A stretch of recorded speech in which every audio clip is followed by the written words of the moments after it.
Welcome to Reddit on Reddit by Half Pressed, a collection of workplace confessions.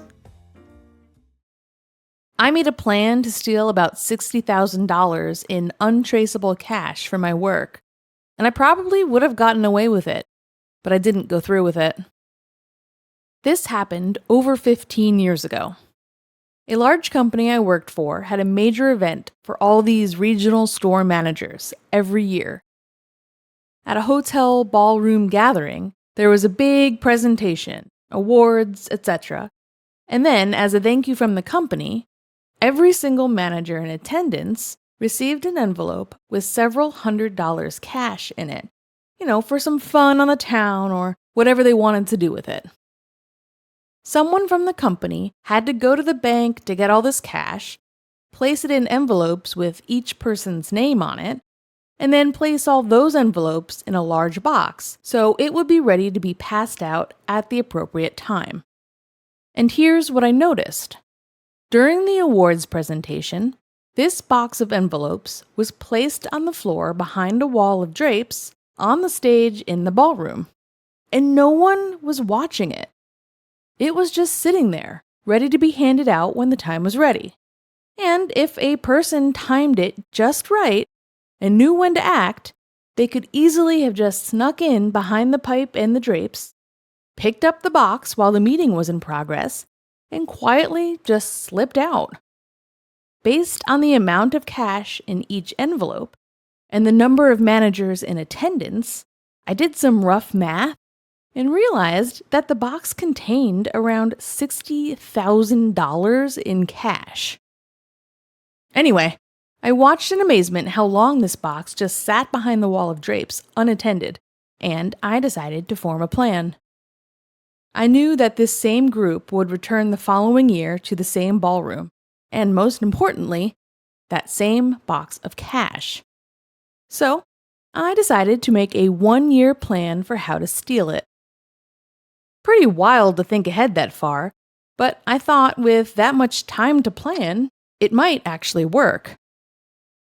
After the event was over, I walked around the hotel ballroom hallways and, made notes about any cameras, the fire escape stairwell locations, where each stairway led to, where a car outside the building might be able to wait for a getaway. The whole thing. I determined that if a person slipped into the meeting at the right time, made their way behind the drapes at the right moment, grabbed the box, and exited out a rear door of the ballroom very quickly, then went down the fire escape stairs to a waiting car to speed them away, this whole heist could be pulled off. But then I got nervous. I couldn't see myself as the one to grab the box. It just seemed so scary. So I decided to share my intel with someone else and see if they wanted to pull off the job and just give me a percentage of the take. This, individual thought that it seemed doable and told me to keep in touch, as we would need to wait a full year to pull it off. In hindsight, it probably wouldn't have worked, and I bet that this person, even if they were successful at snatching the box, probably would have just given me a giant middle finger when it came time to collect. I'll never know because I chickened out of the whole plan and never went through with it. I continued working like normal, and a year went by. Eventually, I learned the date of the upcoming meeting and knew the company would be back at the same hotel. They'd be giving out the same awards and the same envelopes of cash. But I couldn't do it. Too many fears overwhelmed me, and the thought of ruining people's careers made me feel, bad. I was basically certain that after the heist, several people they'd lose their jobs. The ripple effect of the crime seemed too big. Finally, the day of the meeting and awards event arrived. All the managers were present. The box of cash envelopes was again prepared and waiting behind the drapes in the ballroom. But this time, something was different. A hotel security guard was asked to hang out backstage this year to keep an eye on the cash until it was ready to be handed out. I saw this guy just standing back behind the drapes, looking bored. And it was then that I kind of felt this sense of relief. Had I actually placed this plan into motion, it never would have worked. At least, not this year. The addition of the hotel security guard changed everything. Plus, splitting the money with the person who grabbed it, a getaway driver, etc., how much would my share of $60K really have been at that point? But sometimes I wonder what would have happened if I had just walked out of that ballroom with the box of cash the year before. Would I have gotten away with it then? Before they brought a guard in. Who knows? But now I am glad I didn't do it. I was tempted, and I fantasized about all those untraceable $100 bills.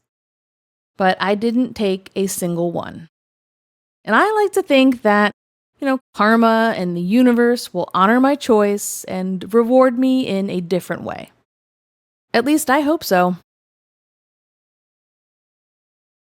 Today I fucked up by thinking my boss was flirting with me. She was not.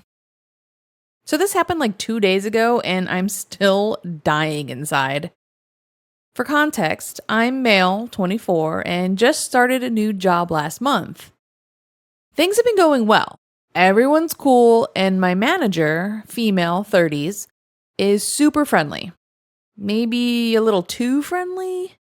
She laughs at my jokes, compliments my outfits, brings me snacks sometimes. I don't know.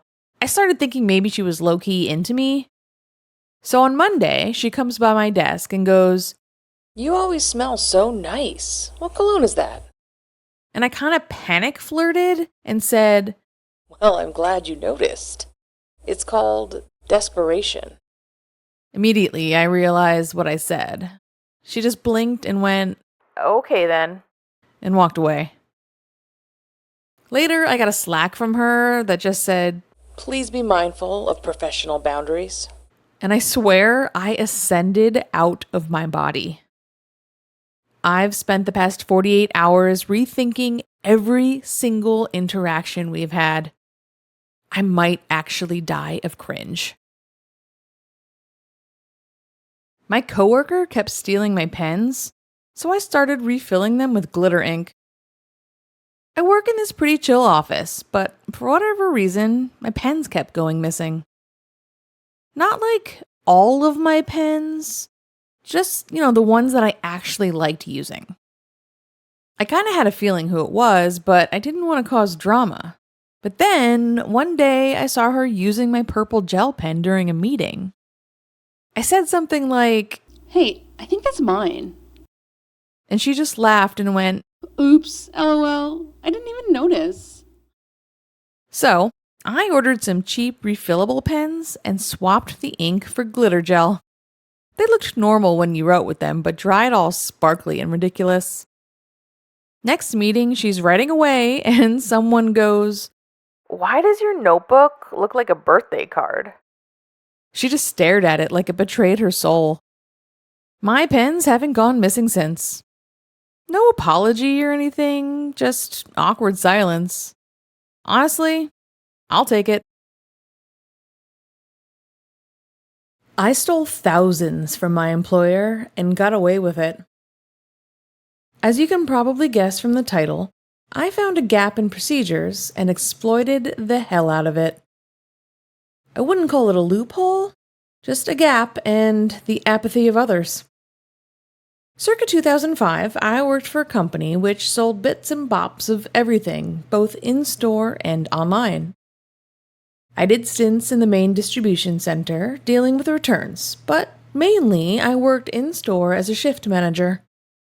Part of that role was dealing with returns, which included things customers bought online. The big thing of returns was that any item 10 pounds or under which was opened was just written off as waste and then binned. If it was an online purchase, it didn't require a physical receipt, just confirmation from manager, me, that it was one of our products. This was also before refunds and returns could be done online, so they could only be done in store. Bonus? The refunds for online purchases could either be onto original payment card or in cash. guess what I started doing? Yep. I started doing dodgy returns for non-existent items. I also knew that the binned returns were sent to the distribution center and binned from there and never truly counted. Minimum wage, minimum effort. So, stock counts were always off. I only ever did small items and around 30 pounds a day. I did this successfully for 3 years and netted 17 to 18K-ish cash and used it for my everyday purchases, and little bits went into my savings account. I left after that and was able to put a deposit on a house, and I wouldn't have been able to do that otherwise. Do I feel guilty? Nope. Would I do it again? No, but mainly because there wouldn't be any way that I could get away with it. Now, do I feel sorry for companies which have a problem with theft by employees? No. Mainly because they create the conditions which allow it to occur and thrive. In my experience, employee theft happens because they hate the company or they don't earn enough to live. The company's first reaction will always be to clamp down and tighten procedures to make it harder while ignoring the root cause. Whenever I hear of a company with an employee theft problem, I automatically assume they must be terrible to work for, and I have zero sympathy. I'm a leader at a company and don't understand the basics. I'm a leader at a credit card company and have been in this industry for a while, but I don't really understand how credit cards work. Somehow, I'm still good at my job. Thank you for listening to Reddit on Reddit by Half Pressed. This is still a very new, small channel, and any help with the algorithm would be greatly appreciated.